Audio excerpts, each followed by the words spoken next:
Assalamualaikum warahmatullahi wabarakatuh. Perkenalkan, nama saya Gina Ayu Faujiah, NPM 19.314 dari kelas G.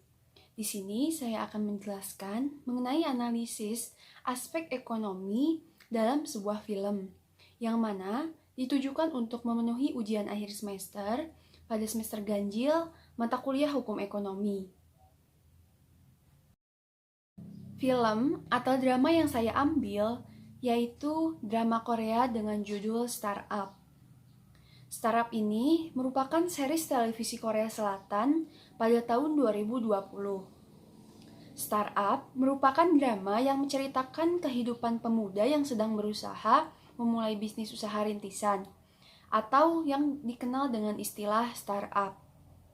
Startup ini berlatar belakang di kawasan fiksi Korea Selatan yang disebut juga sandbox. Dan startup ini menceritakan kisah orang-orang di dunia perusahaan startup. Pembahasan yang pertama yaitu mengenai aspek ekonomi yang ada dalam drama Korea startup. Yang pertama yaitu aspek pendirian perusahaan, yang mana hal tersebut terpampang jelas dalam judul film ini, bahwa startup yang mengangkat sebuah cerita tentang seorang pemuda yang merintis sebuah usaha. Startup ini adalah sebuah istilah yang merujuk pada suatu bisnis atau perusahaan rintisan. Perusahaan rintisan ini merupakan perusahaan yang baru beroperasi dan masih berada pada fase pengembangan untuk menentukan pasar dan mengembangkan produk tersebut. Nah, saat ini startup bisa lebih dikerucutkan lagi menjadi perusahaan rintisan yang lebih mengacu pada bisnis dengan berbasis teknologi. Yang kedua yaitu aspek penanaman modal. Regulasi dalam kegiatan penanaman modal adalah wujud perlindungan hukum dalam kegiatan ekonomi bisnis, khususnya mengenai startup yang telah berbadan hukum atau perseroan terbatas. Penanaman modal ini erat kaitannya dengan sebuah perusahaan, terutama perusahaan startup, yang mana startup ini biasanya adalah sebuah perseroan terbatas. Aspek yang ketiga yaitu aspek ekonomi kreatif.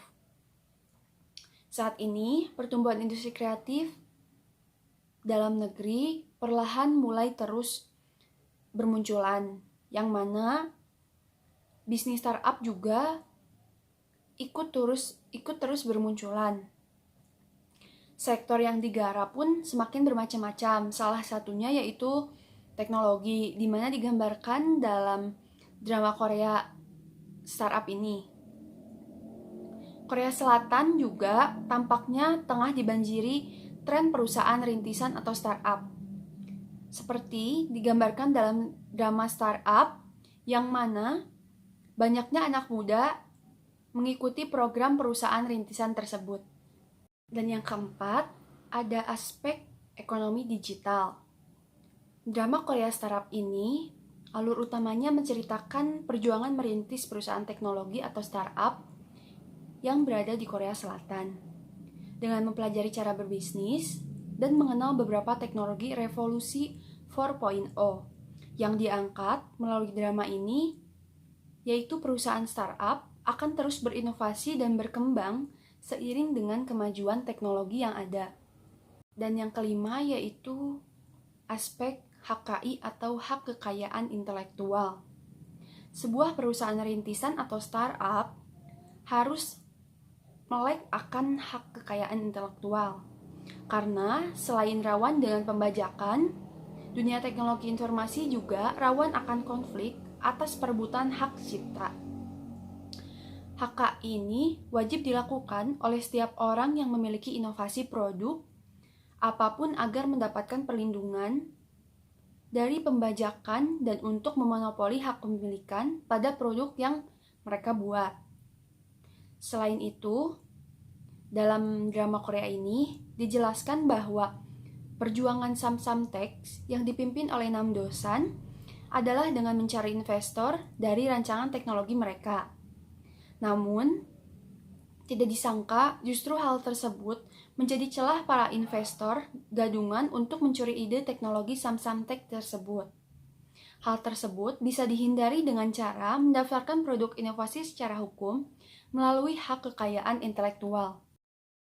Pembahasan yang kedua yaitu mengenai regulasi atau hukum positif di Indonesia. Yang pertama, aspek pendirian perusahaan. Regulasi yang mengatur bisnis startup di Indonesia saat ini masih sangatlah minim. Dalam hal tersebut, belum terdapat regulasi yang secara khusus mengatur mengenai bisnis startup. Ketiadaan regulasi yang mengatur secara khusus mengenai startup ini memberikan peluang atau keleluasaan bagi para pendiri startup untuk memilih jenis badan usaha apa yang hendak digunakan. Opsi badan usaha yang dapat digunakan yaitu terdapat dalam atau terbagi dalam dua golongan. Yang pertama, badan usaha yang berbadan hukum, dan yang kedua, badan usaha yang tidak berbadan hukum. Dikarenakan bisnis startup ini lebih berorientasi pada keuntungan atau laba, maka opsi jenis badan usaha yang dapat dipilih yaitu seperti PT, firma, ataupun CV. Pendirian PT sendiri dapat dilihat ketentuannya pada pasal 7 sampai dengan 14 pada Undang-Undang Nomor 40 Tahun 2007 tentang perseroan terbatas. Dalam hal lainnya, adapun syarat mendirikan perusahaan startup ini, yang mana ketentuannya diatur dalam Peraturan Pemerintah Nomor 71 Tahun 2019, bahwa perusahaan yang memanfaatkan sistem elektronik sebagai basis usahanya wajib mendaftarkan diri sebagai PSE atau penyelenggara sistem elektronik. Saat ini, pemerintah sudah mengeluarkan Undang-Undang Cipta Kerja atau Omnibus Law, yaitu Undang-Undang Nomor 11 Tahun 2020 tentang Cipta Kerja, yang mana Undang-Undang Cipta Kerja ini setidaknya diharapkan membawa angin segar bagi bisnis startup, dengan mengingat undang-undang tersebut difokuskan dalam memperbaiki kebijakan terkait perpajakan, khususnya keuntungan modal.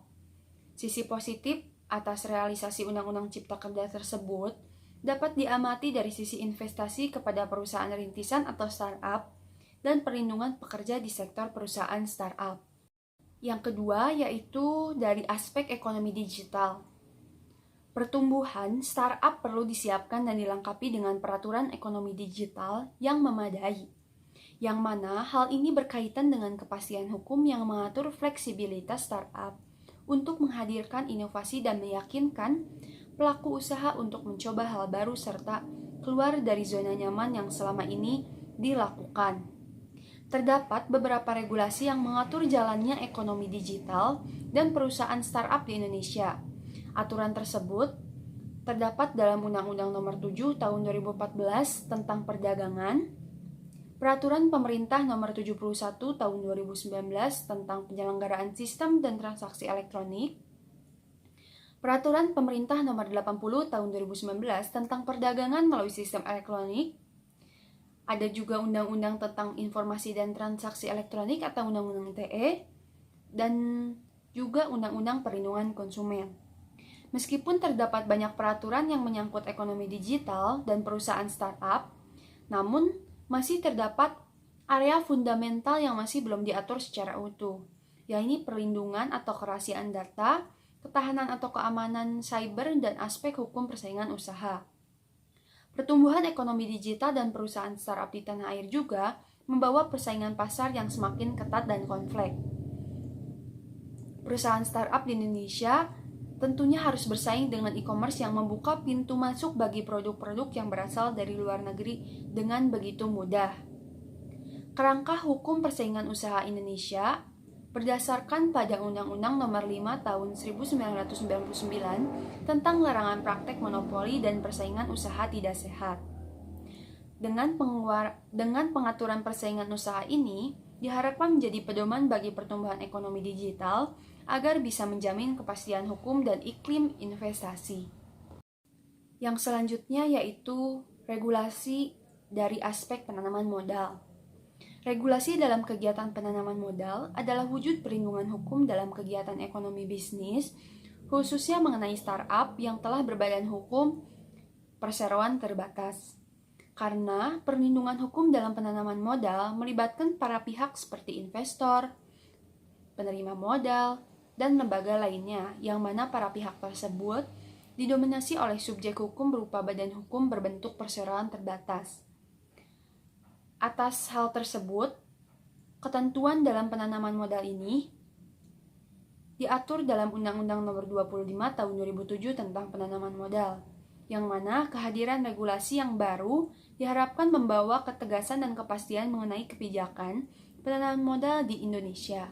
Dan yang terakhir yaitu regulasi atau ketentuan aspek hak kekayaan intelektual atau HKI. Aspek perlindungan HKI ini dalam bisnis startup sangatlah penting. Merek dagang perusahaan hingga produk maupun layanan digital yang dihasilkan nantinya perlu dilindungi. Hak eksklusif dalam HKI merupakan aset tidak berwujud namun memiliki nilai ekonomi yang tinggi serta dapat mengikuti valuasi perusahaan.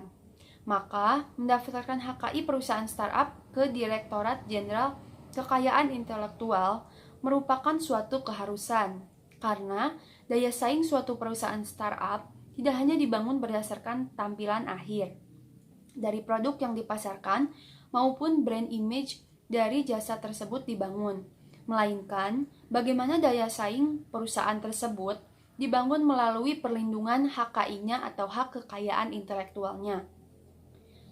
Maka, undang-undang yang mengatur mengenai aspek hak kekayaan intelektual, yaitu Undang-Undang Nomor 28 Tahun 2014 tentang Hak Cipta, dan Undang-Undang Nomor 13 Tahun 2016 tentang Paten. Pembahasan selanjutnya yaitu mengenai analisis singkat. Yang pertama, dalam drama Korea ini menjelaskan terkait Sodalmi, Namdosan, dan Woo In-jo dalam mengembangkan bisnis rintisan agar mereka lolos masuk ke sandbox. Hal tersebut adalah gambaran seperti Silicon Valley di Korea Selatan. Yang kedua, terkait dukungan pemerintah Korea, di mana dalam salah satu adegan di episode awal startup ini, Namdosan, salah satu karakter dalam filmnya, melihat clipping berita berisi dukungan pemerintah Korea Selatan dalam pengembangan bisnis rintisan. Yang ketiga, dalam drama Korea ini atau dalam film ini, adanya lomba artificial intelligence.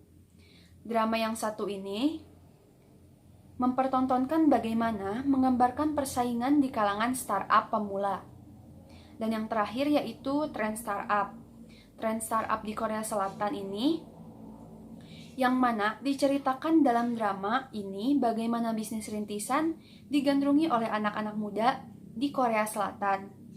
Tidak sedikit anak-anak muda yang berlomba-lomba untuk menjadi CEO. Pembahasan terakhir yaitu mengenai poin yang dapat dijadikan edukasi. Yang pertama, edukasi jika berbisnis harus mempunyai tujuan yang jelas. Dalam drakor startup ini, salah satu karakternya yaitu Namdosan adalah seorang pengembang jenius yang telah membuka bisnis mereka bersama kedua temannya. Bisnis tersebut dinamakan Samsung Tech. Perusahaan mereka membuat berbagai jenis teknologi baru yang canggih. Kemudian, mereka berpartisipasi dalam kompetisi yang disebut Koda berbasis Silicon Valley. Meskipun awalnya mereka tidak berharap akan menang, namun pada kenyataannya dan pada akhirnya mereka memenangi perlombaan tersebut.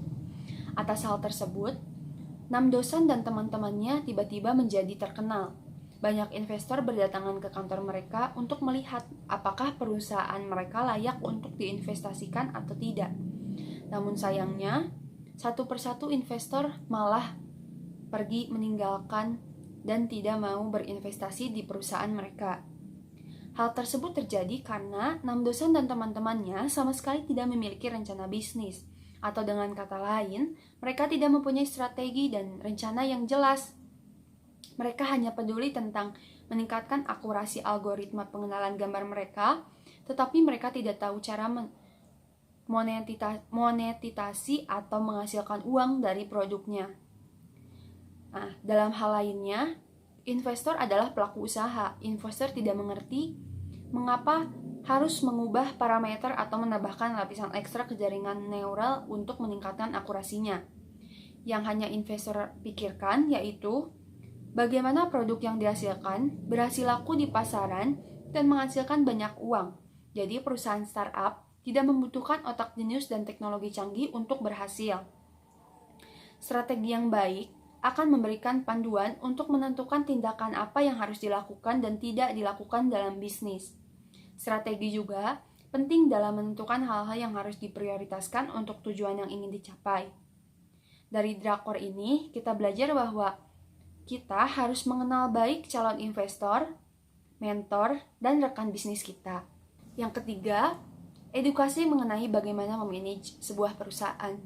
Dalam memanage sebuah perusahaan, khususnya startup ini, yang mana startup merupakan perusahaan rintisan, maka dibutuhkan mentor dalam menjalankan perusahaan atau bisnisnya tersebut.